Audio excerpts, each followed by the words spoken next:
од наша страна, од страна на Српската заедница во Македонија, беше побарана помош од Кожувчанка, од Кавадарци, уште од првиот ден во петок, затоа што во тој момент најнеопходно беше да се донира вода за поплавените подручја, односно подручјата кои што беа најповеќе фатени со оваа непогода. Од страна на Митко Јанчев испратени се 2 шлепера со 50.000 литра вода и јас сега би сакал прво да заблагодарам на луѓето. Господинот Митко Јанчев во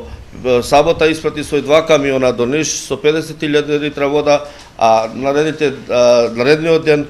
уште 5 шлепери до Белград со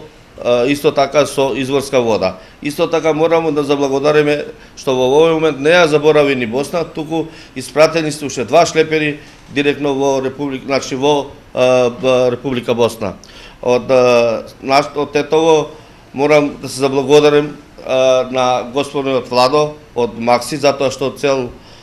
едно комбе испрати со пелени за возрастни деца, што е во овој момент најнеопходно за настраданите граѓани во Република Србија.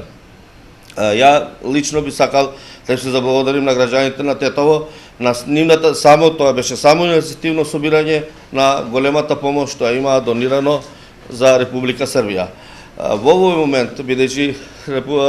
Српската заедница во Македонија е нон-стоп во контакт со диаспората во Србија, бараме што им е нив најнеопходно. Поради тоа, јас еден апел така до граѓаните на Тетово. Во овој момент, ако кажам дека на Србија не е нешто потребно, тоа ќе погрешам, меѓутоа морам да кажам дека најнеопходни работи кои што се потребни на Република Србија, тоа се пелени, тоа е храна, тоа се лекови и дезинфекциони средства, и како и не заборавим вода, која што секојдневно се дистрибуира, пошто во овој момент слушаме дека и морамо да спомнеме и Пелистерка донираше преку 10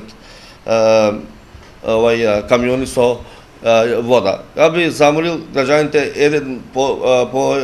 некој ден, да речеме 1-2 дена, да се малку создржат и ова што спомнав пред малку, доколку се во можност, значи да се испратат тие пелени лекови и тоа е сега најнеопходно во овој момент, за да би можеле да им помогнеме на настраданиот народ. Во Скопје има формирано кризен штаб. Во тој кризен штаб учествуваат, значи, пак луѓе со добра волја, се организира, меѓутоа ние сепак треба и овдека ние да се организираме на некој начин, да им олесниме на тие луѓе, затоа што минатиот пат кој беше организирано, сепак се тражи преку тоа се проđe граница, па се тражат разни документи кои што не многу тешко нашата влада, и тоа морамо да ја пофалиме, дека прва беше која што припомогна на братската, речем, Република Србија, и со помош, и со средства, и со опрема. Меѓутоа сепак се проđe граница и мора да се има декларација. Во овој момент ја пак ќе ви се обратиме, благодарение пак на Менада,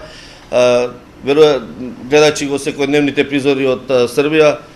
сигурно дека и во наредните, не само овие денови кај што можеме да помогнеме, дека помош да ќе биде потребна во наредниот период, и тоа после санирање на целокупната оваа катастрофа која што е во Република Србија.